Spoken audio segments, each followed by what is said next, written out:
예, 그러면 여기서 전문가 연결해서 관련 얘기 좀 나눠보고 그리고 뉴스특보 이어가도록 하겠습니다. 네. 통일연구원 정영태 선임연구위원 연결돼 있습니다. 정 의원님 나와 계시죠? 네네, 안녕하세요. 네. 아침에 갑자기 북한이 사격훈련을 통보해 왔습니다. 이 지난번과 이제 같은 지역인데요. 어떤 배경에서라고 보셨습니까?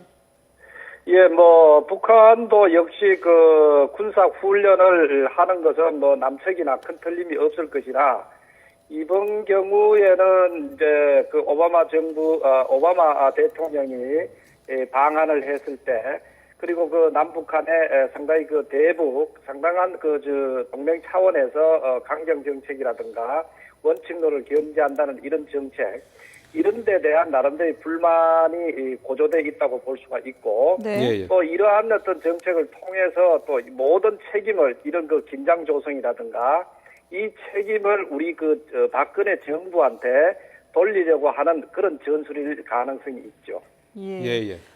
이제 문제는 북한이 쏘는 그 포탄의 낙탄 지점 아니겠습니까? 지난번에도 그렇죠. 보면은 100여 발이 우리 측 해역으로 떨어졌는데요.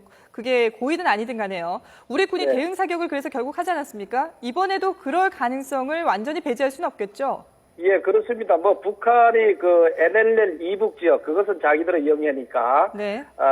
나름대로 포 훈련을 하는 것은 우리가 크게, 저지할 그런 측면은 없지만, 그러나 NLL 이남으로 단 한 발이라도 넘어오게 된다는 것은 우리 영해를 어떤 의미로 침범하는 것으로 되거든요. 예. 그렇기 때문에 우리 군 당국에서도 이런 것은 이제 그야말로 북한의 군사적 도발이라고 판단을 해야 되겠죠. 그런데 그만큼 나름대로 그 위험한 하나의 행태라고 볼 수가 있습니다. 예. 그동안에 지금 핵실험 실시 여부가 이제 그 초미의 관심사였었는데요. 핵실험 대신에 사격 훈련에 나선 것으로 볼 수도 있습니까? 예, 핵실험이라고 하는 것은 북한이 앞으로 4차, 5차 지속적으로 할 가능성은 항상 있습니다. 그러나 이제 이 핵실험과 관련돼서 북한의 전술은 두 가지라고 볼 수가 있는데, 하나는 그냥 핵실험하는 신용을 보임으로써 한반도의 군사적 긴장 조성을 인위적으로 나타내는 것, 이렇게 해서 자기들의 군사적 정치적 목적을 달성하고자 하는 그런 게 있고, 네. 그 다음에 실질적으로 핵실험을 함으로써 또 한 번에 긴장 조성하는 그런 게 있습니다. 그런데 이번 경우에는 실적으로 핵실험을 바로 하기보다는 어떤 의미에서 여러 연막 전술이랄까 이런 인위적으로 긴장 조성하는 하나의 블러핑과 같은 그런 행태가 아니겠느냐, 이래 볼 수가 있습니다. 예. 지난 3월에 북한이 사격 구역으로 지정했던 곳이 모두 7개 지역 아니겠습니까? 예. 근데 이번에는 2개 지역이거든요. 이게 규모가 지난번보다 줄어들었다고 봐도 될까요? 예, 지난번 경우는 우리도 한미 군사 훈련이 본격화되고 있는 상황에서 특히 이제 우리가 상륙 훈련을 하는 거기에 대응한다는 차원에서 여러 군데 결정을 해석을 했거든요. 예. 이번 경우는 우리도 이제 한미연합 군사 훈련도 거의 끝났고, 그 다음에 이제 이것은 어디까지나 아마 우리 박근혜 정부의 대북 정책에 대한 나름대로의 반발이랄까, 아니면은 이러한 것을 또 희석시키기 위한 하나의 위협 수단으로 사용하기 때문에 아마 2군데 정도 이번에 상정하지 않았느냐, 이런 생각이 듭니다. 네. 어제 박근혜 대통령에 대한 원색적인 비방 발언이 나온 직후여서 이번 사격 훈련에 관심이 쏠리는데 위기를 고조시키겠다는 의지라고 봐야겠죠? 예, 그렇죠. 지금 위기를 고조시키는 그 이유도 북한 내부로서도 김정은 체제 자체가 군부를 장악하는데 아직까지 미치지 못하지 않았느냐.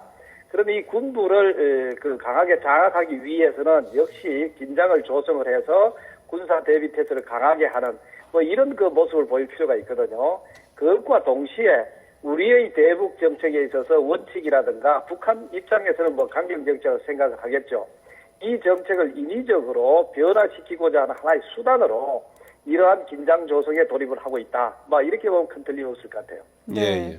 우리 군 당국도 지금 만일의 경우에 대비해서 만반의 대비 태세를 갖추고 있긴 하는데요. 어떤 식으로 대응을 해야 될까요? 예, 우리도 이미 여기에 원칙이 정해져 있습니다. 북한이 이번에 이 사격 훈련에서 만약 단 한 발의 포라도 NLL 이남으로 넘어왔을 때는 이거는 우리 영해 군사적 도발이라고 보고 여기에 대한 수십 배의 어떤 그 보복 그 공격이 군사적인 그런 것을 동시에 함으로써 북한이 쉽사리 이런 그 군사적 도발을 할 수 없게 예. 사전에 차단하는 그런 그 방법을 쓸 가능성도 있고 그래 써야 되죠. 자, 어제 나온 북한 성명을 보면 앞으로 핵실험 이상의 조치를 취할 수도 있다 이런 내용이 들어 있었는데요. 네. 어떤 부분을 예상해 볼 수 있겠습니까? 그런데 핵실험 이상의 것을 할 수도 있다고 하는 그것 자체를 우리가 액면 그대로 받아들일 필요는 없습니다. 항상 북한이 과장하는 측면은 사실 있기는 있지만 아마 그래도 북한이 핵실험 이상의 것을 할 수 있다 이렇게 봤을 때는 의미하는 바는 이렇게 되겠죠. 이제까지는 북한 핵실험 따로 하고 로켓 발사나 미사일 시험 발사를 따로 했습니다. 그러나 이제 이번 경우에는 미사일에다가 장거리 미사일에다가 핵을 탑재한 소위 핵 미사일 시험 발사를 할 수도 있다. 이런 그 의미를 갖고 있을 수도 있습니다. 이런 경우에는 북한이 상당한 그 소위 ICBM과 같은 그런 핵 미사일을 그것을 그 과시를 함으로써 미국을 자극하고 세계를 자극하는 그런 결과를 갖고 올 수는 있죠. 예, 알겠습니다. 통일연구원 정영태 선임 연구위원이었습니다. 도움 말씀 고맙습니다. 네.